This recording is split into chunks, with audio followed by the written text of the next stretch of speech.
Welcome back and thank you for staying with Business Today. Now, today we are speaking about the state of food industry in Kenya. And joining us is Joseph Choge, who is the Group Managing Director of Unga Group right here in Kenya. Thank you so much for joining us on Business Today. Thank you for having me, Calvin. All right, and now since you are in the food industry now, let us start from earlier on as a miller. Unga Group as a miller. First of all, the state of millers, because we did a story earlier on looking at the coffee milling industries and companies shutting down. So what is the state of the millers that we have in the country? Right. So if I speak about cereal millers specifically, I think it's been a series of tight events in terms of stiff competition coming into the fray. As more and more smaller millers come in and fragmentizing the whole industry. So today, maize milling, for example, I walk into the market on a daily and I find new smaller brands coming in. But these people don't last for long because everyone thinks that there's a lot of money in milling. Okay. Yeah, but the truth of the matter is, even the large millers that are there today, their capacity utilization is so low. So we have a lot of capacity in this country chasing very few grains. Yeah. So in the end, there's a lot of inefficiency within the industry, hence lack of profitability across the industry. So this is a tough one, and every day I see smaller millers coming into the fray. Yeah, unless somebody is actually coming in to cut shortcuts and not follow the protocols, aflatoxin checks, paying the due taxes and all these things, then it's one of the toughest industries to be in at the moment. Yeah.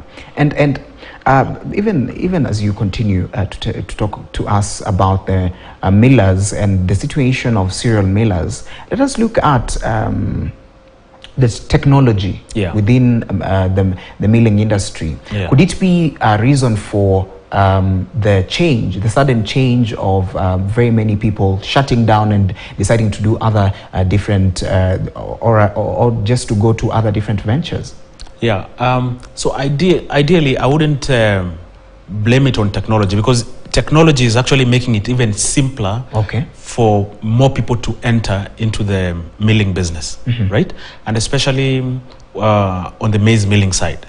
The Chinese machines are now much cheaper. Somebody can land a couple of millions of shillings, yet we are using state-of-the-art kind of machines that would cost you millions of dollars, right?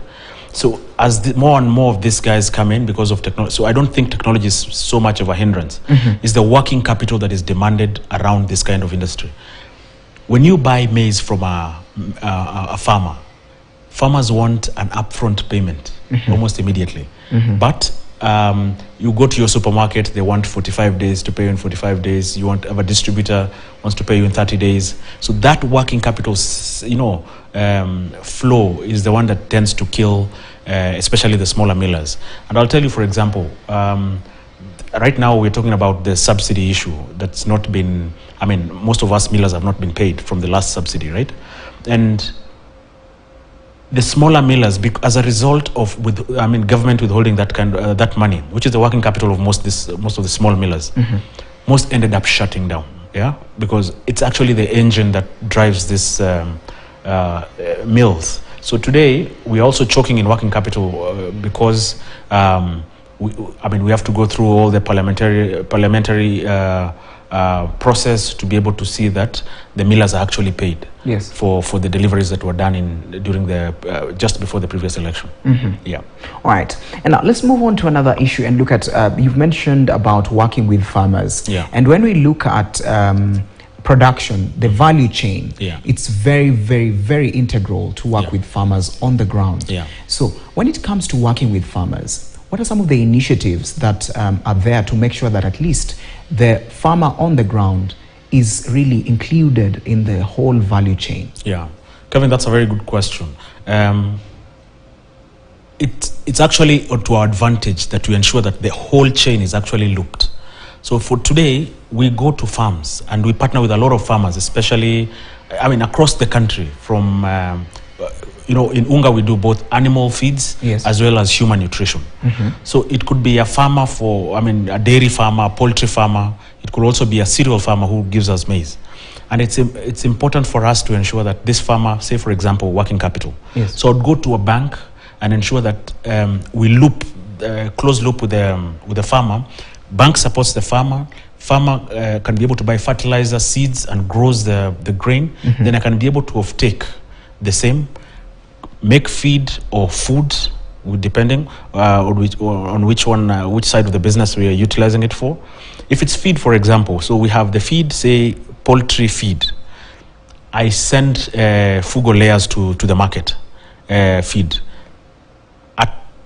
Then the farmer takes care of the chicken. Then he or she has eggs. How do I help that farmer secure market as well? So that's the kind of chain that we're trying to ensure that we're looping. So from the farm side coming to us, we've worked closely with the farmer to ensure that is brought in. Now that we've taken the feed to the farm, this is the part that we're trying to close the gap to ensure that we have a ready market for our farmers. So looking into ways of, say, collecting those eggs, if it's a capon from the broilers, how do we take them to direct them straight to the market so that the farmer doesn't have the headache of thinking, where am I going to take this produce? All right. And some of the challenges, especially when it comes to working with farmers, because you cannot work with all people the same way. So what are some of the gaps when it comes to getting to the ground and getting to the farmers, especially in those remote areas? Because products end up, or the produce always sometimes ends up being destroyed, especially by a lack of good storage or lack of accessing the market. So how do you get to the people who are in the very remote areas? Kelvin, post-harvest losses is a real issue in this country, and it's something that needs to be addressed on a bigger scale. However, today, to make it efficient for any miller or food producer, there has to be aggregators on the ground. So we would prefer to work with either cooperatives or people who aggregate from farm to farm. That way it's efficient for us to go and collect from a central point. If we said that we are going, somebody has 10 bags, somebody has 5 bags, then it will be so inefficient. By the time we are bringing the maize to the mill, then that cost of just collating the grains is already overshot, so that the end produce cannot even be affordable to the consumer. So we try to be as efficient as possible. So that's the biggest challenge that we face today. And it's good when we find a group of women or men or generally farmers who've gathered together and seen how to be able to aggregate their produce. Then given that they don't have to probably go through the middleman, we go to them to the aggregated point directly, they can be able to fetch a better price. So that's been the biggest challenge, and that's what we try to encourage farmers to ensure that they themselves come together and aggregate so that we pick at one point. All right. Now let's move on to this other side and look at now the food, being a food company. First of all, going into the food industry in Kenya is something very, very there's no one in Kenya who doesn't love food, I believe, or there's no human being who doesn't love food. So at the end of the day, when you get into this space and say, okay, we want to go into the food industry and we want to make sure that at least we thrive in the food industry, first of all, what goes into even planning to start a company that deals with food, or transitioning to a company that deals with food? I think we are at a good position because we already set up as a milling business since 1907. So that's 1908 actually. That's 115 years of heritage. Now, having that, so I assume your ugali is still food, eh? Yes, it is. So we're still in that food space, but known as a milling company. But the question is, for us to hand over the baton to our children the next 115 years, milling will not be sustainable for any business, and for the reasons I gave earlier. So we have to morph into a proper food company as an entity. So which means And there are very many occasions of eating. So it's a question of us choosing where do we want to play as an entity.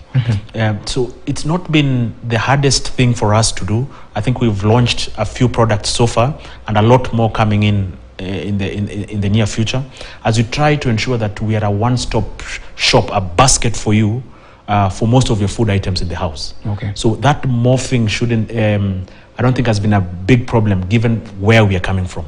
Yeah. All right. And now let's also look at the food industry in Kenya and try to see some of the areas that we need to also explore, especially when it comes to the food industry. From your research and from the various projects that you're doing, when it comes to the food industry in Kenya, what are some of the areas that are not tapped into? Yeah, so the Kenyan consumer is becoming more and more health conscious, right? Consumer. So I know most companies today have been, supplying whatever food that is available and the consumer wants. But as the consumer morphs as well, the tastes and needs of a consumer changes, then it's up to us as food producers to adapt as well. Yes. So, things like organic farming that needs to come, so that guys can get organic food, more healthier, varieties of food. Yeah. So those are some of the dynamics that are now changing. It's a question of how we adapt to that. For example, convenience foods. Today, most of the time, and especially the young millennials as they come into the job market, I don't know, they've been called the microwave generation, right? They want to just press that thing. Yes. So how do I get something healthy, pre-cooked from our factories that can be put in the hands of this young Gen Z who can be able to just go into the microwave, click, and it's warmed and is ready to eat. Those are the adaptations that we need to do as entities, as to be able to be relevant into the future. Yeah, and that's what Unga now ascribes to. Okay. Yeah. All right. And now let's also look at the various products, and especially when you go to the supermarket, you look at very, very many food items. Yeah. And now with fuel prices where they are, we are looking at the prices. Of course, food prices have always been increasing for the past few months. Yeah. So how do you come into this space and say, okay, our products are going to be ranging between this? What informs the price, and also what informs where you need to sell the various products? Yeah. So I'll probably start off in what informs the price. Yes. So today, Nandi, like you've rightly put, cost of fuel drives a lot of things in this country, because in terms of machinery running, in terms of distribution, trucks going around, all these are affected by the prices of fuel. Yeah. But what is integral for any producer or manufacturer is actually to start from the sourcing bit. That is backward integration for us. How do we partner with the farmer and be able to collect from the farms directly, so that we try as much as possible to avoid the middleman coming in who tends to escalate the prices. So that efficiency that I'm getting for being direct with the farmer, that's the same one that I'm going to pass to my consumer. That's how you get the prices as much as affordable as possible. The other important thing for us is capacity utilization, which I was spoken about earlier. As long as guys you're using your machine 20, 30%, 40%, you're unable to dilute your fixed costs enough. Yeah. So how do industry, it's a question we even need to challenge the industry. Do we consolidate some of these technologies? Must all of us start milling? I'm milling here, you're milling there, everyone is milling all over the place. Yes. Why don't we have 3 or 4 great millers using 97%, 100% utilization, and the rest, go to the market, compete on brand and customer service? I think for me, that's the future of the food industry, to make it as efficient as possible. Yeah. And also the issue of food security. Yeah. Of course, when it comes to this subject of food security, it is something that has been repeated each and every year. We look at, okay, this is what we need to do in order for us to maintain food security. What do you think is usually the problem? Because food security is always a subject of discussion. And you, as now in the food industry, What do you think is the problem? So I'll say, first of all, we've been unfortunate from a drought perspective. I think Kenya has been hit. I think the last 4 years has been some serious drought. Yes. So as much as farmers have planted, the rains have not come in plenty. So we can debate whether it's us who've punished ourselves by cutting trees, all these things, the reason as to why, but drought has been real. Okay. So that's one of the contributors. And number two, which is a fundamental issue that requires actually a government policy, is the land fragmentation that is hitting our country. If we want to be food secure into the next century, that needs to be checked. Where I come from, I was born in Trans Nzoia, in Kitale. When I was born, I'm not very old, but the land, one guy would have a massive piece of land. Today I go, everyone has a point of an acre. A point of an acre, 1 acre, it's small pieces all over the place. You can never do any mechanized farming, any efficient farming in these kind of things. And more often than not, the smaller pieces of land that have been, fragmented are building real estate. So it's no longer about farming, efficient farming. That is something that if we don't check now, we'll have to be net importers of food. Probably for our children or our children's children will just be net importers of food. That has to be checked. But I like what the government has done as far as fertilizer subsidy is concerned. Input, subsidizing input as opposed to consumption is the best thing that you can do. And that encourages the farmer. And you can see this year, I think the crop is much, much better. If you go to the North Rift, South Rift, the crop is much, much better. And that's because farmers actually, took the advantage of the subsidy, applied the fertilizer, and you can actually see a good crop.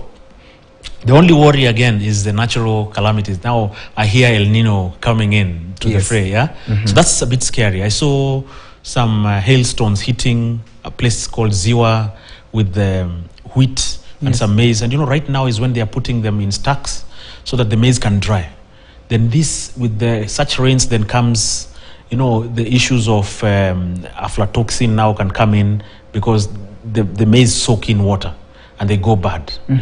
So now those are the challenges that we have at the moment, which is affecting the bumper crop that we were expecting. Right. Even as we look at those challenges and trying to make sure that at least we cushion ourselves, when you look at some of the stakeholders that maybe you are working with and also other farmers within the food processing value chain, when you look at trying to solve such problems, and trying to make sure that at least by the end of the day, everyone from both sides gets the satisfaction that they need. What is it that you think can be put in place, or some of the initiatives that maybe the government can come up with, and also policies to make sure that at least when such a disaster happens, there is some sort of cushioning that comes, because the natural disasters, they are usually there.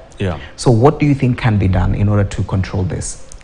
So you see, what the farmer needs at the moment is that extension service that goes to him to ensure that even as the crop is being prepared for harvest, how do you best protect it from, the natural effects that is going to happen to it?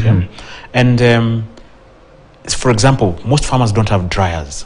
Can a government or even private sector, some of us, come in and put dryers across strategic locations so that these farmers, instead of the maize getting wet and going bad, can they be brought into the dryer so that they can be dried in good time, so that we avoid any post-harvest losses, right? Now, when it comes to pricing, for example, it's a catch-22, because when I sit here, the question I normally fear from you is, when will you get unga to 100 bob, okay? And then I also sit with a farmer, and the farmer wants his profit and loss account to make sense. He wants a positive P&L. So today, I'll say, for example, how much should a bag of maize in the next harvest be for that farmer to be happy, the miller be happy, and the consumer can also get the maize flour at an affordable price? That's the $1 million question. Because today, you're being pulled on this side to ensure that you reduce the cost of consumer product, But when somebody goes out there, they are making noise and telling the farmers, make sure you reap the maximum you can. So it's simple. The government is doing a good job today in ensuring that they get subsidized inputs, some good farming teachings to the whole farming populace, so that they can reduce post-harvest losses, and they can also have a bumper harvest. When there's more grain, then the prices tend to come lower. It's demand and supply kind of equation. Prices tend to come lower, but the P&L of the farmer would still make sense, because the inputs in terms of fertilizer, in terms of seed, in terms of all these herbicides have been taken care of.